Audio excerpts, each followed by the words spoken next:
Bonjour.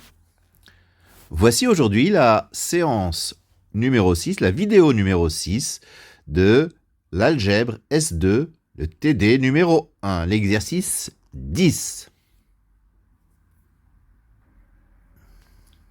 Alors, cet exercice 10, il est devant vous. Nous avons des vecteurs dans R4. Le vecteur U, c'est moins 1, 1, 2, 3. Le vecteur V, c'est 2, 1, 1, moins 2. W, c'est 1, moins 1, 2, moins 1. X, c'est 3, moins 1, 2, 1. Et Y, c'est 2, 0, 1, 1. L'ensemble F ou le sous-espace F, c'est l'espace vectoriel engendré par U et V. Et G, c'est l'espace vectoriel engendré par W, X et Y. Première question, détermine la dimension de F et de G. U et V ne sont pas collinaires, donc la dimension de F est égale à 2. Pour déterminer la dimension de G, nous allons chercher le rang de W, X et Y. La méthode de recherche du rang est classique. Nous disposons les vecteurs W, X et Y en ligne. Donc première ligne 1, moins 1, 2, moins 1. Deuxième ligne 3, moins 1, 2, 1. Troisième ligne 2, 0, 1, 1. Et nous cherchons à faire apparaître des zéros sur un triangle.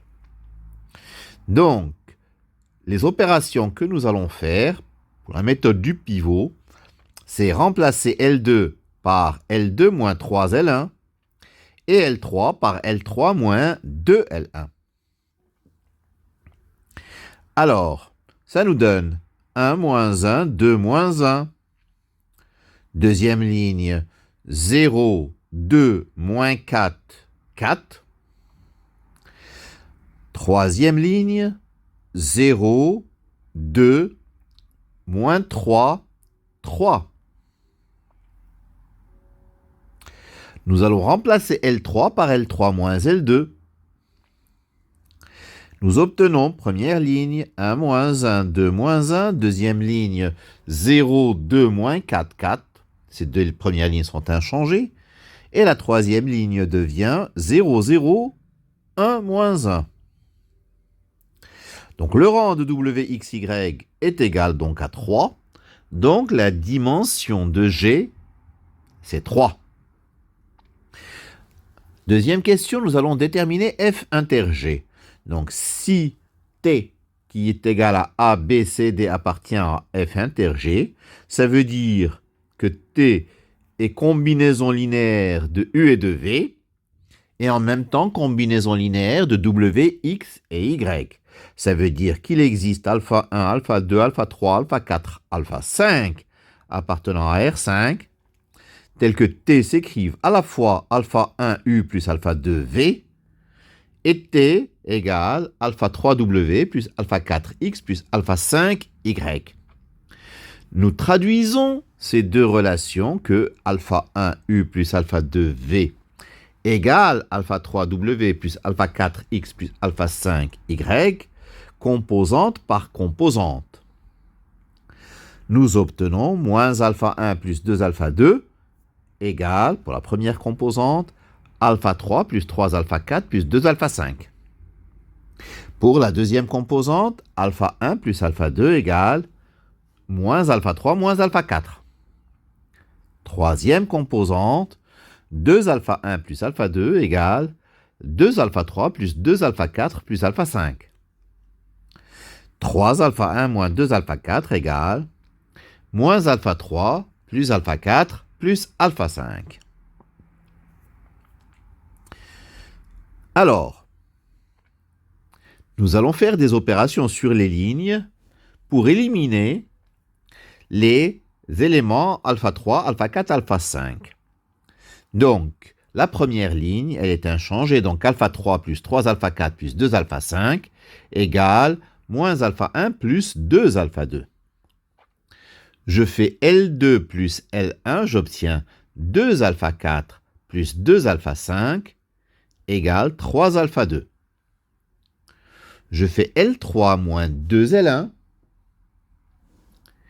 et j'obtiens moins 4 alpha 4 moins 3 alpha 5 égale 4 alpha 1 moins 3 alpha 2.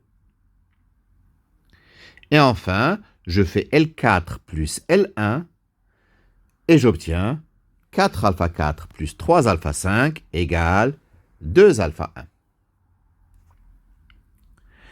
Je poursuis mon opération. La ligne 3, je la remplace par L3 plus 2L2 pour éliminer alpha 4. Et la ligne 4, je la remplace par L4 moins 2L2 pour éliminer encore alpha 4. J'obtiens en ligne 3, donc alpha 5 égale 4 alpha 1 plus 3 alpha 2. Et en ligne 4, j'obtiens moins alpha 5 égale 2 alpha 1 moins 6 alpha 2. Enfin, je fais à la place de L4, L4 plus L3 pour éliminer finalement alpha 5.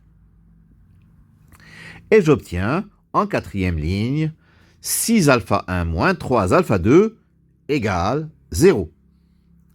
C'est-à-dire que alpha 2 égale 2 alpha 1. Mais si alpha 2 égale 2 alpha 1, c'est que T, qui valait alpha 1U plus alpha 2V, il vaut alpha 1U plus 2 alpha 1V, puisque alpha 2, c'est 2 alpha 1. C'est-à-dire alpha 1 facteur de U plus 2V. Mais U plus 2V, c'est 3, 3, 4, moins 1. D'accord? U plus 2V par le calcul, donc moins 1 plus 4, ça fait 3. 1 plus 2, ça fait 3. 2 plus 2, ça fait 4. Et 3 plus moins 4, ça fait moins 1. Ainsi, f inter g, c'est vecte de 3, 3, 4, moins 1, et il est de dimension 1.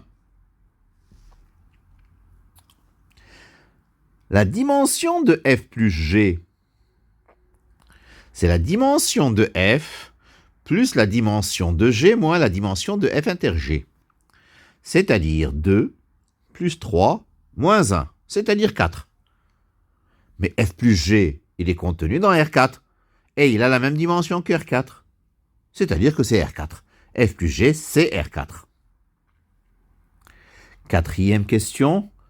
Si A est un vecteur de R4, peut-on écrire A comme combinaison linéaire d'un vecteur de f et d'un vecteur de g? Bien entendu, puisque R4 c'est f plus g.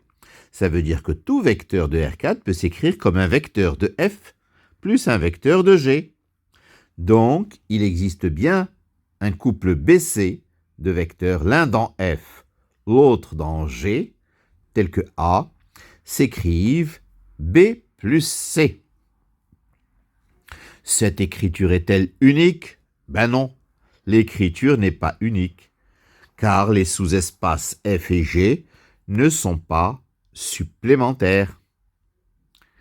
Quand l'écriture d'une décomposition sur deux sous-espaces est unique, ça signifie que les sous-espaces sont supplémentaires. Et ici, pour que f et g soient supplémentaires, il aurait fallu que f inter g soit égal au vecteur nul, ce qui n'est pas le cas. Donc l'écriture n'est pas unique. Voilà, c'est terminé pour cet exercice 10. Je vous remercie de votre attention.